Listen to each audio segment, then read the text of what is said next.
अगली दिवाली तक क्या आप अपने गोल्स अचीव कर चुके होंगे? क्या अगली बार जब आप इस जगह से गुजरेंगे आप अपनी जर्नी कंप्लीट कर चुके होंगे?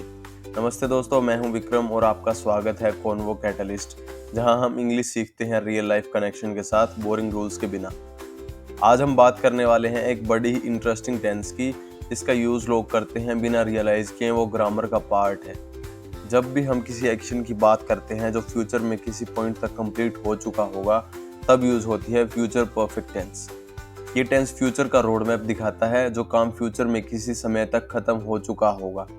तो चलिए शुरू करते हैं इस इंटरेस्टिंग टेंस को समझना, यूज़ करना और कॉन्फिडेंटली बोलना। Let's dive deep into future perfect tense. तो आइए अब जान लेते हैं कि इंट्रोडक्शन क्या है फ्यूचर परफेक्ट टेंस का। सबसे पहले हम बात करेंगे डेफिनेशन की। Why and when it is used, क्यों और कहाँ इसका यूज किया जाता है। It is used to describe actions that will be completed before a certain point in the future। यानी कि फ्यूचर परफेक्ट टेंस एक्सप्रेस करता है कि कोई काम फ्यूचर में किसी स्पेसिफिक टाइम से पहले कंप्लीट हो चुका होगा। तो अब बात करते हैं इसकी हेल्पिंग वर्ब की। तो इसमें हेल्पिंग वर्ब्स होती हैं will have and shall have. Shall have less common use होती है, मोस्टली आई और वी के साथ। वहीं विल हैव बाकी सभी सब्जेक्ट्स के साथ यूज होती है। और एक सबसे main point, it is always followed by verb की थर्ड फॉर्म, यानी कि past participle of the main verb. अगर आपको इस सेंटेंस की पहचान करनी है हिंदी में, तो हिंदी के इंडिकेटर्स होते हैं चुका होगा, चुकी होगी, चुके होंगे। यानी कि वह खाना खा चुका होगा, वह खेल चुके होंगे, वह आ चुका होगा, वे जा चुके होंगे। इस तरीके से आपको रेफरेंस मिलेगा हिंदी में, अगर आपको फ्यूचर परफेक्ट के किसी भी सेंटेंस को पहचानना है तो। अब बात कर लेते हैं इसके सेंटेंस स्ट्रक्चर की। जैसे कि सबसे पहले आता है सिंपल, यानी कि अफर्मेटिव सेंटेंस।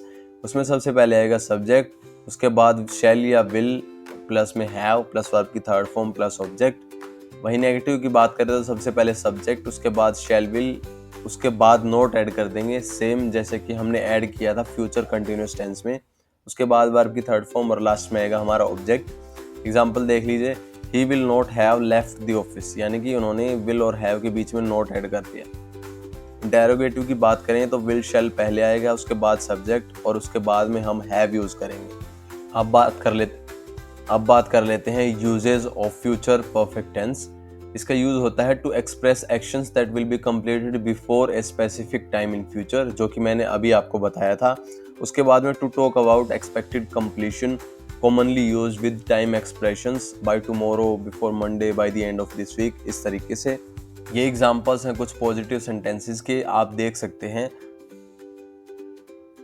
पॉज करिए वीडियो को और देखिए नेगेटिव, सिंपल और इंटेरोगेटिव के सेंटेंसेस को, ताकि आप एक अच्छा रेफरेंस ले सकें। कॉमन मिस्टेक्स हैं जो आपको अवॉइड करनी है, यानी कि वर्ब की फर्स्ट फॉर्म या सेकंड फॉर्म अवॉइड करनी है। आपको यूज करनी है सिर्फ और सिर्फ वर्ब की थर्ड फॉर्म। कंफ्यूज नहीं होना है प्रेजेंट परफेक्ट टेंस को लेके। Wrong placement of note in negative sentences, आपने ध्यान रखना है कि आप नोट का यूज कहाँ कर रहे हो।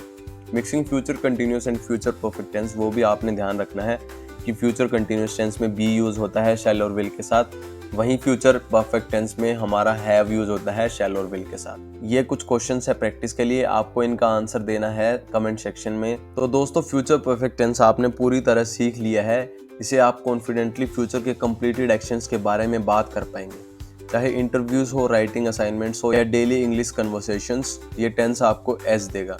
अगर आपको वीडियो इन्फॉर्मेटिव लगी हो तो ज़रूर लाइक करें, कमेंट करें और शेयर करें। चैनल कॉन्वो कैटलिस्ट को सब्सक्राइब करना ना भूलिए, क्योंकि यहाँ ग्रामर को हम बोरिंग नहीं, ऑसम बनाते हैं। मैं हूँ विक्रम, आपका इंग्लिश लर्निंग पार्टनर, और मिलते हैं अगली वीडियो में एक नए टॉपिक के साथ। तब तक प्रैक्टिस करते रहिए, सीखते रहिए और कॉन्फिडेंट बनते रहिए।